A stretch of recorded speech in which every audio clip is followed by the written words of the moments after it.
Hello and welcome to the Wellspring Way, where we add a dose of healthy vitality to your daily life.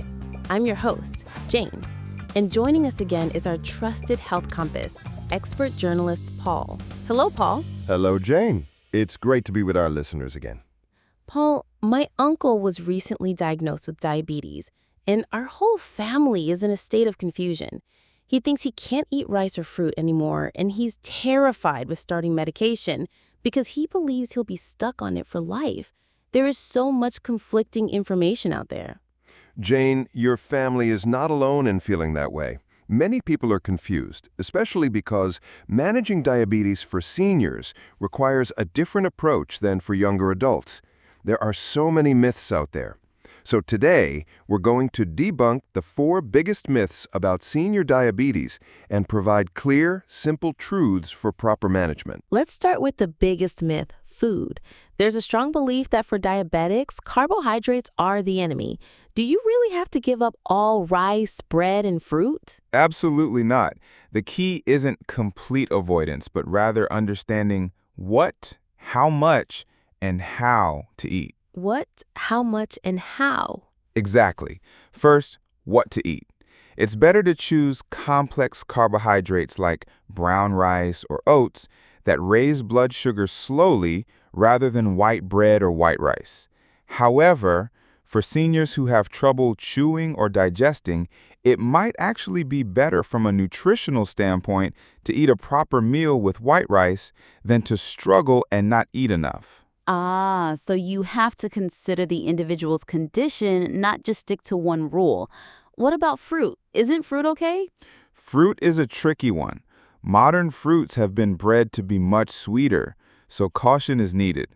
Of course, they have vitamins and fiber, but the sugar can spike your blood glucose. The key is portion control. A single serving is much smaller than you think, about half a standard cup, which is roughly half an apple or just 11-12 grapes. If controlling the portion is difficult, it might be easier to avoid it for a while. That's a much smaller amount than I imagined. Is there a special trick for mealtimes? There's a great one. Change the order you eat your food. Start with vegetables, then eat your protein, like meat or fish, and finish with carbohydrates like rice. This simple change can be a huge help in preventing blood sugar spikes. Just changing the order can have an effect. Lastly, many seniors take supplements. I heard there are some supplements that diabetics should avoid? Yes, this is critical.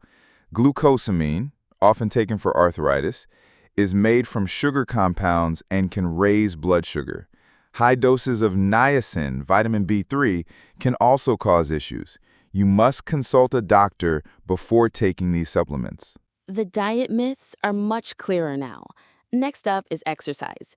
Many seniors worry they'll get hurt exercising, especially if their joints already ache. Of course, excessive exercise is dangerous, but not exercising at all is even more dangerous. Muscle is the biggest consumer of glucose in our body. If you lose muscle, your diabetes can get worse. So, what are some exercises that are both safe and effective for seniors? There are great options. For instance, strength exercises you can do while sitting in a chair or water aerobics, which puts no stress on the joints, are excellent choices. The most important thing is consistency. Even a 30-minute walk daily or a 10-minute walk after meals can significantly lower blood sugar and improve insulin resistance. Are there special precautions seniors should take when exercising? Yes, the goal is different from that for younger people. The aim for a senior with diabetes isn't a heart-pounding workout. It's recommended to exercise at only 50 to 60% of your maximum heart rate, just enough to get slightly out of breath. So they should avoid high-intensity workouts? That's right. For seniors, strenuous exercise can cause not just musculoskeletal injuries, but also hypoglycemia or low blood sugar. This can be especially dangerous if it's delayed hypoglycemia, which can occur long after the workout is over. Also, if your blood sugar is over 300 milligrams per deciliter, exercise can actually make it go higher, so you should avoid it at that time. That's why getting a checkup from your doctor before starting an exercise routine is essential. The fear around medication is also very real. There's this deep-seated myth that once you start diabetes medication, you have to take it for life and it will ruin your body. We absolutely have to break that myth. The real goal of diabetes medication isn't just to lower blood sugar. Its most important role is to prevent deadly complications like heart attacks and strokes. Preventing complications. What about insulin shots? Everyone thinks of them as the last resort, and there's a strong resistance to them. The misunderstanding about insulin is truly unfortunate. Insulin is the most natural treatment, simply replacing the hormone that your body is lacking. It's not a last resort. In fact, using it earlier can actually protect the pancreas from further damage and be more effective. I see. We need to completely change our thinking about insulin. Yes. And seniors are often taking many medications for other conditions like high blood pressure. This is called polypharmacy.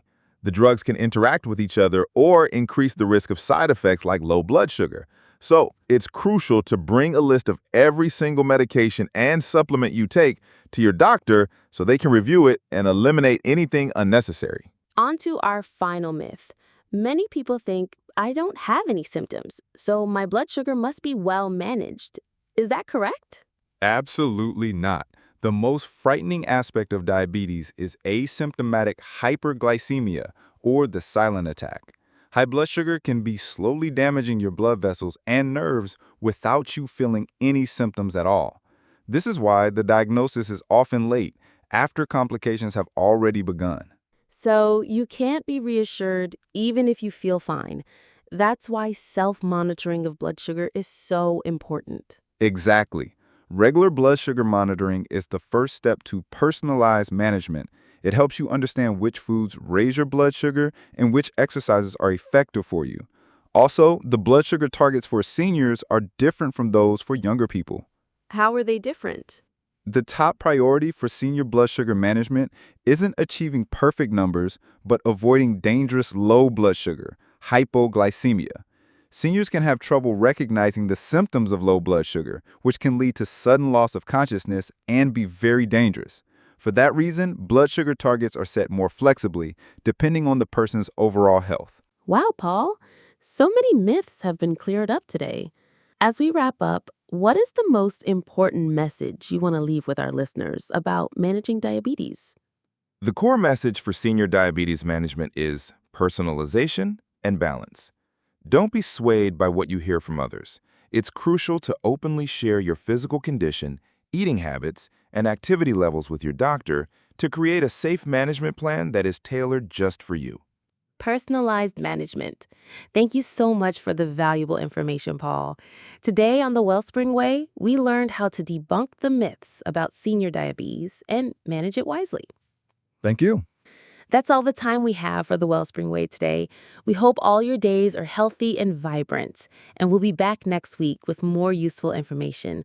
This is your host, Janae. Have a wonderful day.